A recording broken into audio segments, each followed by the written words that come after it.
ওম শান্তি। আজি 18/6/2025 বৰ্ষৰ প্ৰাতঃ মুৰলী। ওম শান্তি। বাপ দাদা মধুবন। আজি বাবাই কৈছে, মৰমৰ সন্তানসকল, এই ৰুদ্ৰ জ্ঞান যজ্ঞ স্বয়ং ৰুদ্ৰ ভগৱানে ৰচিছে। ইয়াত তোমালোকে সকলো আহুতি দিয়া, কিয়নো এতিয়া ঘৰলৈ যাব লাগে। প্ৰশ্ন: সংগম যুগত কোনটো আচৰিত খেল চলে? উত্তৰ: ভগৱানৰ দ্বাৰা ৰচিত যজ্ঞতেই অসুৰে বিঘিনিৰ সৃষ্টি কৰে। এয়াও সংগমতেই আচৰিত খেল চলে। এনেকুৱা যজ্ঞ গোটেই কল্পত আৰু ৰচনা কৰা নহয়। এয়া হৈছে ৰাজস্ব অশ্বমেধ যজ্ঞ স্বৰাজ্য লাভ কৰিবৰ বাবে। ইয়াতেই বিঘিনি আহে। ওম শান্তি। তোমালোক ক'ত বহি আছা? ইয়াক তোমালোকে স্কুল বা ইউনিভাৰ্চিটি বুলিও ক'ব পাৰা। বিশ্ববিদ্যালয়, যাৰ ঈশ্বৰীয় শাখা আছে। পিতাই উচ্চতকৈ উচ্চ ইউনিভাৰ্চিটি খুলিছে। শাস্ত্ৰসমূহত ৰুদ্ৰ যজ্ঞ নাম লিখি দিছে।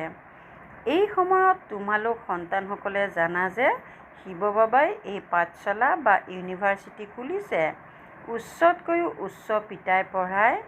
সন্তানসকলৰ বুদ্ধিততো এইটো স্মৃতি থাকিব লাগে যে ভগৱানে আমাক পঢ়ায়। তেওঁৰ দ্বাৰা এই যজ্ঞ ৰচা হৈছে আৰু ইয়াৰ নামো প্ৰসিদ্ধ ৰাজস্ব অশ্বমেধ ৰুদ্ৰ জ্ঞান যজ্ঞ। ৰাজস্ব অৰ্থাৎ স্বৰাজ্যৰ বাবে।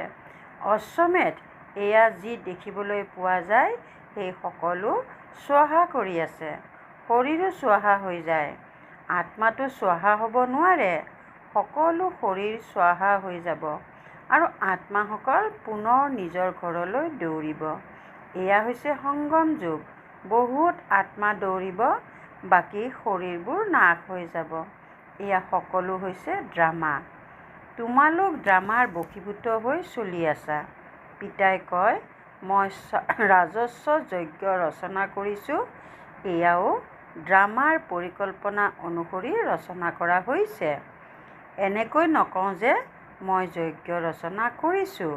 ড্ৰামাৰ পৰিকল্পনা অনুসৰি তোমালোক সন্তানসকলক পঢ়াবৰ বাবে কল্পপূৰ্বৰ দৰে জ্ঞান যজ্ঞ ৰচনা কৰা হৈছে। মই ৰচনা কৰিছোঁ এনেকৈ ক'লেও অৰ্থ প্ৰকাশ নহয়। ড্ৰামাৰ পৰিকল্পনা অনুসৰি ৰচনা কৰা হৈছে। কল্পই কল্পই ৰচনা কৰা হয়। এই ড্ৰামাখনতো ৰচনা কৰি থোৱা আছে নহয়। ড্ৰামাৰ পৰিকল্পনা অনুসৰি এবাৰেই যজ্ঞ ৰচনা কৰা হয়। এয়া কোনো নতুন কথা নহয়। এতিয়া বুদ্ধিত ধাৰণ হৈছে যে যথাযথ ৫,০০০ বছৰ পূৰ্বেও সত্যযুগ আছিল। এতিয়া চক্ৰ আকৌ পুনৰাবৃত্তি হৈ আছে। পুনৰ নতুন সৃষ্টি স্থাপনা হৈ আছে। তোমালোকে নতুন সৃষ্টিত স্বৰাজ্য লাভ কৰিবৰ বাবে পঢ়ি আছা। পবিত্ৰও নিশ্চয় হ'ব লাগে। পবিত্ৰ হৈও সেইসকল যিসকল ড্ৰামা অনুসৰি কল্পপূৰ্বেও হৈছিল, এতিয়াও হ'ব। সাক্ষী হৈ ড্ৰামাখনক চাবলগীয়া হয় আৰু পুৰুষাৰ্থও কৰিবলগীয়া হয়। সন্তানসকলক মাৰ্গদৰ্শনো কৰাব লাগে। মুখ্য কথা হৈছে পবিত্ৰতাৰ। পিতাক আহ্বানেই জনায় যে আহক পবিত্ৰ কৰি আমাক এই শ্ৰী শ্ৰী সৃষ্টিৰ পৰা লৈ যাওক। পিতা আহিছেই ঘৰলৈ লৈ যাবৰ বাবে। সন্তানসকলক জ্ঞানৰ সাৰ কথাটো বহুত শুনোৱা হয়। তথাপিও পিতাই কয়, মুখ্য কথা হৈছে মন মনা ভৱ। পাৱন হ'বৰ বাবে পিতাক স্মৰণ কৰিব লাগে। এইটো পাহৰিব নালাগে। যিমানেই স্মৰণ কৰিবা সিমানেই লাভৱান হ'বা। খতিয়ান ৰাখিব লাগে। নহ'লেতো আকৌ অন্তিমত অনুত্তীৰ্ণ হৈ যাবা। সন্তানসকলে বুজি পায় যে আমিয়েই শত্ৰুপ্ৰধান আছিলোঁ। পুৰুষাৰ্থৰ ক্ৰম অনুসৰি যিসকল উচ্চ হয় তেওঁলোকে পৰিশ্ৰমো বেছিকৈ কৰিব লাগে। স্মৃতিত থাকিব লাগে। এইটোতো বুজি পোৱা যে বাকী অলপ সময় আছে, আকৌ সুখৰ দিন আহিব। যথাযথ আমাৰ অপাৰ সুখৰ দিন আহিব। পিতা এবাৰেই আহে। দুখধাম নাশ কৰি নিজৰ সুখধামলৈ লৈ যায়।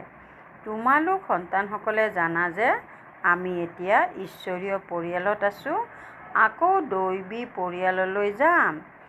এই সময়ৰে গায়ন আছে যে এই সংগমেই পুৰুষোত্তম উচ্চ হোৱাৰ যুগ। তোমালোক সন্তানসকলে জানা যে আমাক বেহদৰ পিতাই পঢ়াই আছে। আকৌ আগলৈ গৈ সন্ন্যাসীসকলেও মানিব। সেই সময়ো আহিব নহয়। এতিয়া তোমালোকৰ প্ৰভাৱ বিস্তাৰ ইমান হ'ব নোৱাৰে। এতিয়া ৰাজধানী স্থাপনা হৈ আছে, সময় বাকী আছে।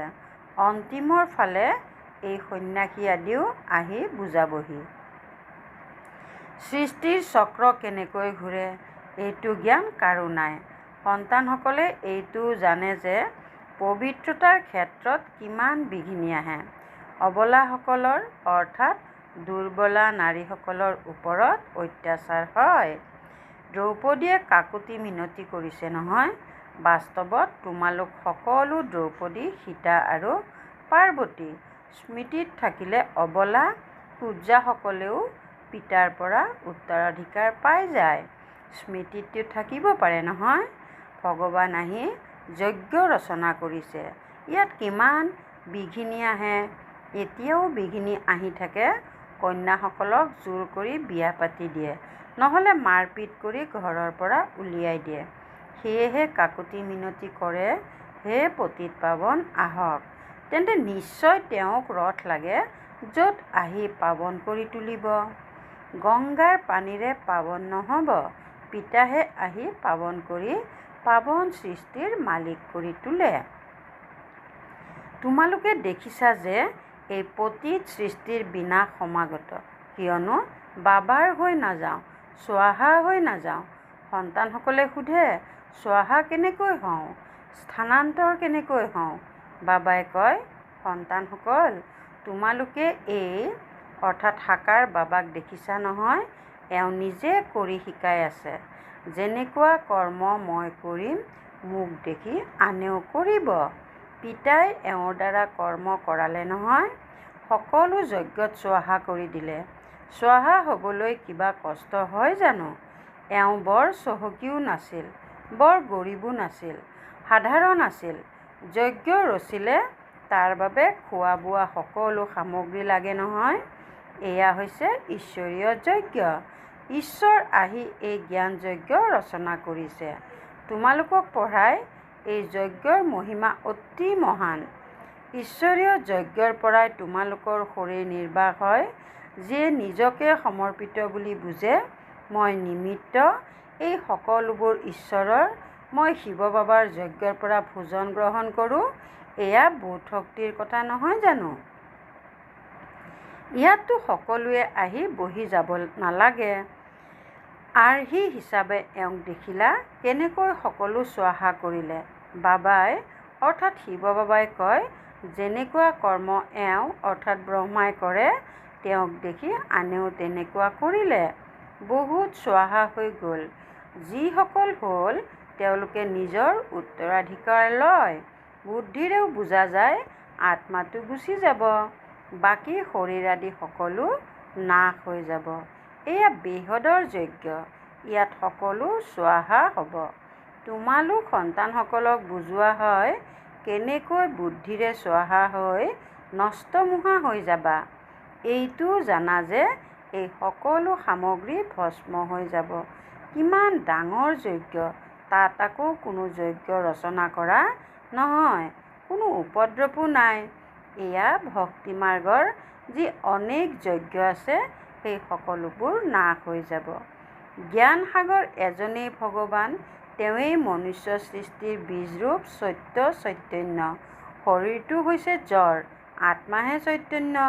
তেওঁ জ্ঞানৰ সাগৰ। তোমালোক সন্তানসকলক জ্ঞান সাগৰে বহি পঢ়ায়। তেওঁলোক অৰ্থাৎ ভক্তি মাৰ্গৰ সকলে কেৱল গাই থাকে আৰু তোমালোকক বাবাই গোটেই জ্ঞান শুনাই আছে। জ্ঞানটো বহুত বেছি নহয়। বিশ্বৰ চক্ৰ কেনেকৈ ঘূৰে, এয়া কেৱল বুজাব লাগে। ইয়াত পিতাই তোমালোকক নিজেই পঢ়াই আছে। তেওঁ কয়ো যে সাধাৰণ শৰীৰত প্ৰৱেশ কৰোঁ। ভাগীৰথো প্ৰসিদ্ধ। নিশ্চয় মনুষ্যই হ'ব, য'ত পিতা আহিব। তেওঁৰ অৰ্থাৎ শিৱ বাবাৰ এটি নামেই চলি আহি থাকে, সেয়া হৈছে শিৱ।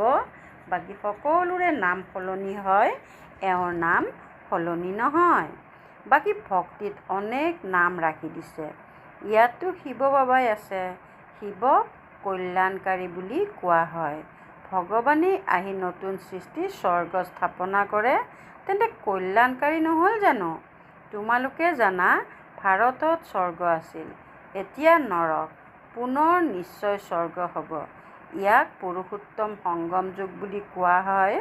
যেতিয়া পিতা নাৱৰীয়া হৈ তোমালোকক ইপাৰৰ পৰা সিপাৰলৈ লৈ যায়, এইখন হৈছে পুৰণি দুখৰ সৃষ্টি। আকৌ ড্ৰামা অনুসৰি নিশ্চয় নতুন সৃষ্টি হ'ব, যাৰ বাবে তোমালোকে এতিয়া পুৰুষাৰ্থ কৰা। পিতাৰ স্মৃতিহে বাৰে বাৰে পাহৰি যোৱা। এই ক্ষেত্ৰত পৰিশ্ৰম কৰিবলগীয়া হয়। বাকী তোমালোকৰ দ্বাৰা যি বিকৰ্ম হৈছে, তাৰ শাস্তি কৰ্মভোগৰ ৰূপত ভুগিবলগীয়া হয়েই। কৰ্মভোগ অন্তিমলৈকে ভুগিবই লাগিব। এই ক্ষেত্ৰত ক্ষমা পাব নোৱাৰি। এনেকুৱা নহয় যে বাবা ক্ষমা কৰক, অলপো ক্ষমা কৰা নহ'ব। ড্ৰামা অনুসৰি সকলো হয়, ক্ষমা আদি নাথাকেই। হিচাপ নিকাচ নিষ্পত্তি কৰিবই লাগে। তমো প্ৰধানৰ পৰা সতো প্ৰধান হ'ব লাগে। ইয়াৰ বাবে শ্ৰীমতো পোৱা যায়। শ্ৰী শ্ৰী শিৱ বাবাৰ শ্ৰীমতেৰে তোমালোক শ্ৰেষ্ঠ হোৱা। উচ্চতকৈ উচ্চ পিতাই তোমালোকক উচ্চ কৰি তোলে। তোমালোক এতিয়া উচ্চ হৈ আছা।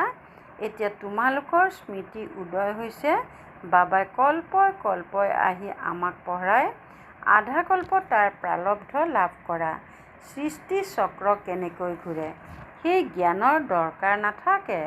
কল্পই কল্পই এবাৰেই আহি কয় যে এই সৃষ্টিৰ চক্ৰ কেনেকৈ ঘূৰে। তোমালোকৰ কাম হৈছে পঢ়া আৰু পবিত্ৰ হোৱা। যুগ যুক্ত হৈ থাকিব লাগে। পিতাৰ হৈ যদি পবিত্ৰ নোহোৱা, তেন্তে 100 গুণ শাস্তি হৈ যাব, নামো বদনাম হৈ যাব। গায়নো কৰে যে সদ্গুৰুৰ নিন্দকে উচ্চ পদ পাব নোৱাৰে। মনুষ্যই নাজানে যে এওঁ কোন। সত্য পিতাহে সদ্গুৰু, সৎ শিক্ষক হ'ব নহয় জানো?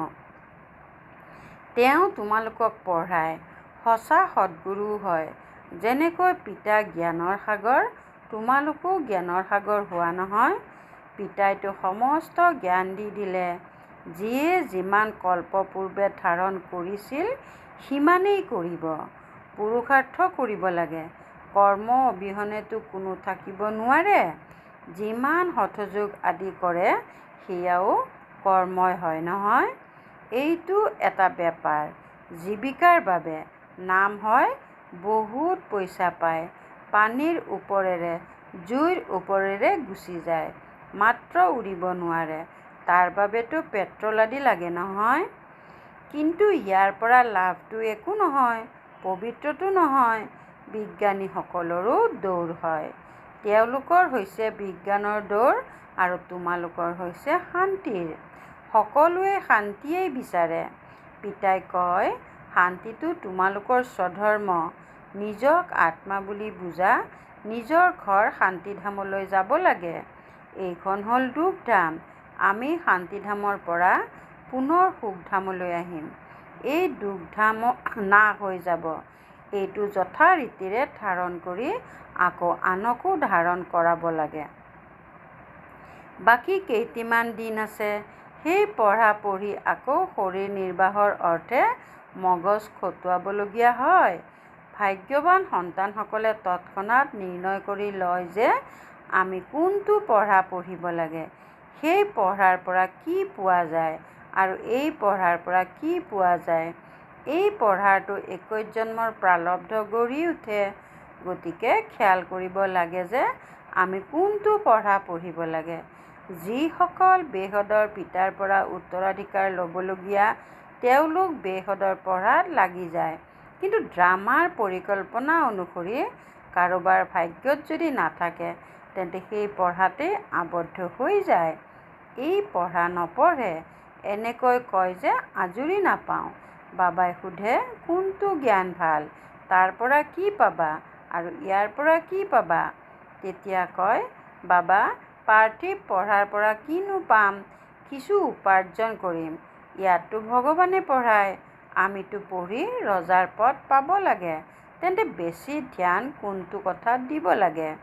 কোনোবাইতো আকৌ কয়, বাবা, সেইটো পাঠ্যক্ৰম সম্পূৰ্ণ কৰাৰ পাছত আহিম। বাবাই বুজি পায় যে এওঁৰ ভাগ্যত নাই। কি হ'ব সেয়া আগলৈ গৈ প্ৰত্যক্ষ কৰিব লাগিব। বুজি পায় যে শৰীৰৰ ভৰসা নাই, তেন্তে প্ৰকৃত উপাৰ্জনত লাগি যাব লাগে। যাৰ ভাগ্যত আছে তেওঁলোকে নিজৰ ভাগ্য উদয় কৰিব, পূৰা জোৰ দিব লাগে। মইতো পিতাৰ পৰা উত্তৰাধিকাৰ লৈহে এৰিম। বেহদৰ বাবাই আমাক ৰাজ্য দিয়ে, তেন্তে কিয়নো আমি এই এটা অন্তিম জন্ম পবিত্ৰ নহওঁ? ইমান অনেক সন্তান পবিত্ৰ হৈ থাকে, মিছাকৈ জানো কয়? সকলোৱে পুৰুষাৰ্থ কৰি আছে, পঢ়ি আছে, তথাপিও বিশ্বাস নকৰে। বেহদৰ পিতা তেতিয়াহে আহে যেতিয়া পুৰণি সৃষ্টিক নতুন কৰি তুলিবলগীয়া হয়। পুৰণি সৃষ্টিৰ বিনাশটো সন্মুখত থিয় হৈ আছে, এইটো একেবাৰে স্পষ্ট। সময়ো যথাযথ। সেয়াই অনেক ধৰ্মও আছে। সত্যযুগত এটা ধৰ্ম থাকে, এইটো তোমালোকৰ বুদ্ধিত আছে। তোমালোকৰ মাজতো কোনো আছে যিসকলে এতিয়াও নিশ্চয় কৰি আছে। হেৰ', নিশ্চয় হ'বলৈ সময় লাগে জানো? শৰীৰৰ ভৰসা আছে জানো? অলপো সুযোগ হেৰুৱাব নালাগে। কাৰোবাৰ ভাগ্যত যদি নাই, তেন্তে অলপো বুদ্ধিত উদয় নহয়। ভাল বাৰু, অতি মৰমৰ কল্পৰ পাছত পুনৰাই মিলিত হোৱা সন্তানসকলৰ প্ৰতি মাতা পিতা বাপ দাদাৰ স্নেহপূৰ্ণ স্মৰণ আৰু সুপ্ৰভাত। আত্মিক পিতাৰ আত্মিক সন্তানসকলৰ প্ৰতি নমস্কাৰ। ধাৰণাৰ বাবে মুখ্য সাৰ ১ নম্বৰ, সঁচা উপাৰ্জন কৰি ২১ জন্মৰ কাৰণে নিজৰ ভাগ্য গঢ়িব লাগে। শৰীৰৰ কোনো ভৰসা নাই, সেয়েহে অলপো সুযোগ হেৰুৱাব নালাগে। ২ নম্বৰ, নষ্টমোহা হৈ নিজৰ সকলো ৰুদ্ৰ যজ্ঞত আহুতি দিব লাগে। নিজক অৰ্পণ কৰি নিমিত্ত হৈ তত্বাৱধান ল'ব লাগে। সাকাৰ পিতাক অনুসৰণ কৰিব লাগে। বৰদান, ঈশ্বৰীয় নিচাৰ দ্বাৰা পুৰণি জগতক পাহৰি যাওঁতা সৰ্বপ্ৰাপ্তি সম্পন্ন হোৱা। ঈশ্বৰীয় নিচাৰ দ্বাৰা পুৰণি জগতক পাহৰি যাওঁতা সৰ্বপ্ৰাপ্তি সম্পন্ন হোৱা।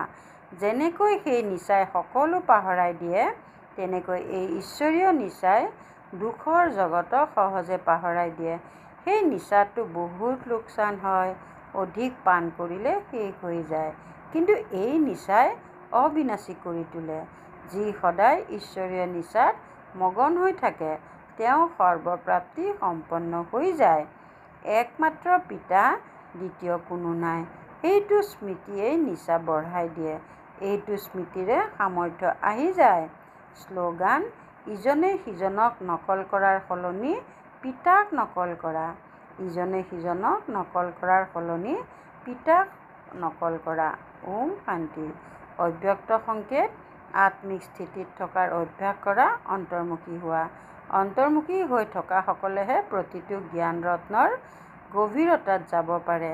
জ্ঞানৰ প্ৰতিটো সাৰ কথাৰ ৰহস্য কি আৰু কোনটো সময়ত কোনটো বিধিৰে সেয়া কাৰ্যত বা সেৱাত প্ৰয়োগ কৰিব লাগে, এনেকৈ তাৰ ওপৰত মনন কৰি সেই ৰহস্যৰ ৰসত গুচি যোৱা, তেতিয়া নিচাৰ অনুভূতি কৰিব পাৰিবা।